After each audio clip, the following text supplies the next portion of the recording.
But we had number 2 seeds, the highest standing seeds that didn't get a bye. That was Buffalo and Philadelphia. Would they be able to hold serve? And we had rookie quarterbacks on the road where they never win. They never win. They never win, but you figured that they would have a good showing, especially the rookie who went last today. Last shall be first on this show. All right, so we're talking about Jayden Daniels, Washington Commanders, masters of wins late, but a hot team down the stretch, the Tampa Bay Buccaneers, at home in the new sombrero, a nail-biter. The first rookie quarterback to go and win on the road in more than a decade in his first NFL postseason start. How does that feel? It's nothing but a blessing. Can't complain, can't put words to it. I just got to credit my team and God. What was it like? What was the experience like for you, and how did it differ from the regular season? It was awesome. I mean, the playoffs were amped up a little bit more. Obviously, you can feel the energy, the electricity in the stadium. And, you know, it means a little bit more. So now you've gotten one under your belt. How can that sort of shift to the next one in your experience? That man right there looks like he's happy. Man, I mean, you got to take one game at a time, one play at a time, use the momentum. We'll see where it takes us. What do you think about the performance of this guy on this side of the ball? He did all right. I mean, he picked up the ball that was on the ground. Helped us out a little bit, but, he did his thing. Congratulations on the win. Appreciate you. Conversions allowed combined. That's like you said, defensively, that's where it was. He was making some plays with his feet. We'd be in position. He out-athleted us, and they did a good job on third down, keeping it in third and short and him making plays. I think somebody in or out seemed to be it. Well, listen, let's start with, he didn't throw the touchdown pass, but Jayden Daniels this year, Booger, 5 touchdown passes in the last 30 seconds of regulation and overtime. By the way, Marcus Mariota had one last week just to show that it wasn't only him.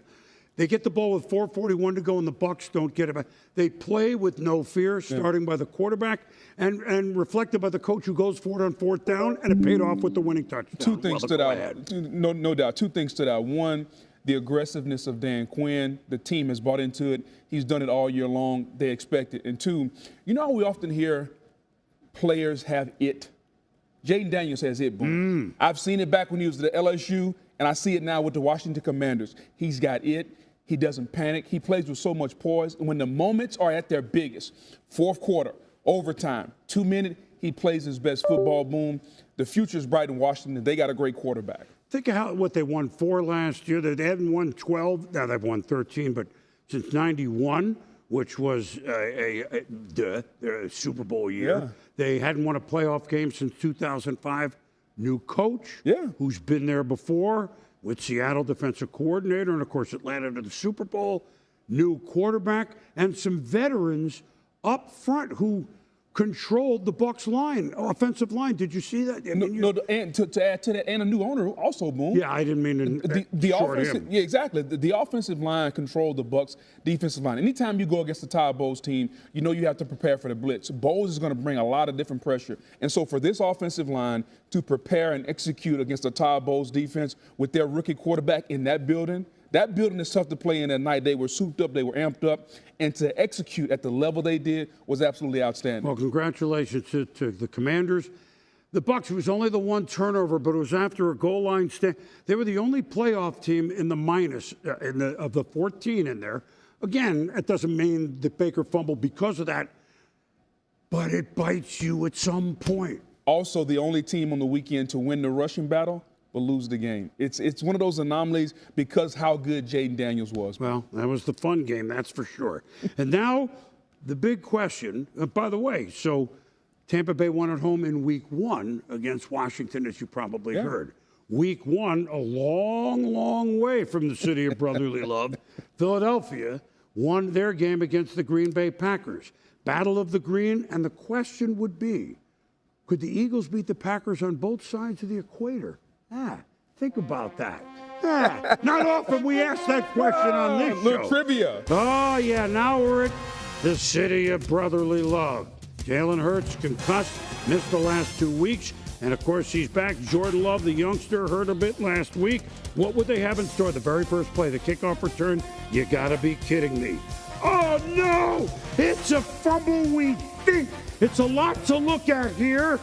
Huge hit from Oren Burks and a scramble. You be the judge. Looked like Nixon had it. No doubt about it, Boom. It's a fumble. Looked like Nixon had it. But what happens in that pile, the ball changes hands. When the ref gets in there, he says it's Eagle ball. Even though it looks like Nixon got the ball back, there was not irrefutable evidence.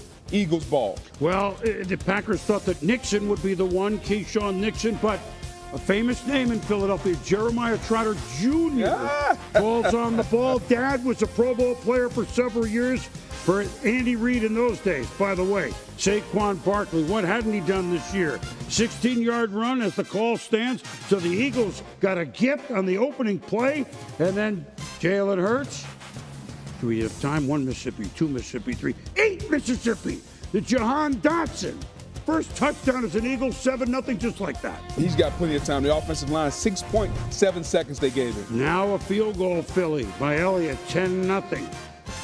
First play, second quarter. Love on Tavian. Oh, Darius, big play, Slay with the pick. The veteran, Boom, tracking the ball in the air, getting the pick. The Eagles couldn't capitalize, but they make the turnover. Now, 45 seconds to go in the half, still 10-0. Love. Oh, boy. Zach Bond, that throw, ill-advised, 2 picks, first half, 10-0 at the half. Bond continuing all pro season in the postseason. Under 5 minutes to go in the third, 10-3. This game was kind of a... And then Hurts, didn't throw it much, but the Slim Reaper caught a few. Devontae Smith, first down, gain of 28. 2 plays later, what a big difference having Dallas Goedert. Get out! I said get out! He said with the stiff arm to Valentine. Goddard back off the injured list, obviously making his presence felt. Boom, if one stiff arm won't do it, then do it 3 times. My goodness. They missed the extra point, but it's 16-3. Physical Philly. Just seconds left in the third quarter. Josh Jacobs. Don't worry, I got his jersey. Wait a minute. The jersey didn't rip, and Jacobs almost rips it into the end zone. And you just thought this run right here with Jacobs might get the Packers going. The offense got excited, they got ecstatic, and they started executing at a high level, Boom. And he could rest because at the end of the third quarter. There you go. Okay. So we got to give it to him, right? First play of the fourth quarter, they do. 16-10, we got a game, maybe. Now, he said he was in. Maybe. The Eagles, they faked a tush push.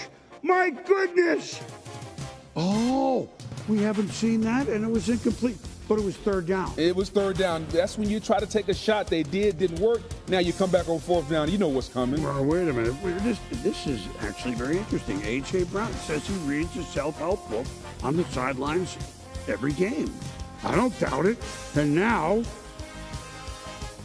after Jacobs went into the line, not Jacobs, he was hurt into the line. We'll talk about it later. On fourth down, 4th and 3, Malik Heath, not a great throw. Malik Heath couldn't get in. And no doubt, he's not one of their regulars. Tough task for him. So the Eagles drive, kick a field goal, make it 22-10, and then Love to the end zone. At this point, you got to try it. Yeah. So this pick is, maybe you get a tip drill, but guess what? Quinion Mitchell picks it off. So 3 picks by the Eagle defense, and then Saquon saved. He could have scored, maybe. Doesn't need to score. That ran out the clock. Yeah, that would have been a 70-yard touchdown. No need to burn that extra gas. Boom, save it for next week. So the Eagles have won 8 straight games at home. The last 6, they've allowed under 20 points. Saquon with 25 carries for 119. Philadelphia moving on with another home game. We'll match them up in a minute. The Eagles 22 and the Packers 10. Saquon Barkley, again, 100+. We got to be our biggest critic, and that's what we're going to be, and we're going to see where we can improve on. But at the end of the day,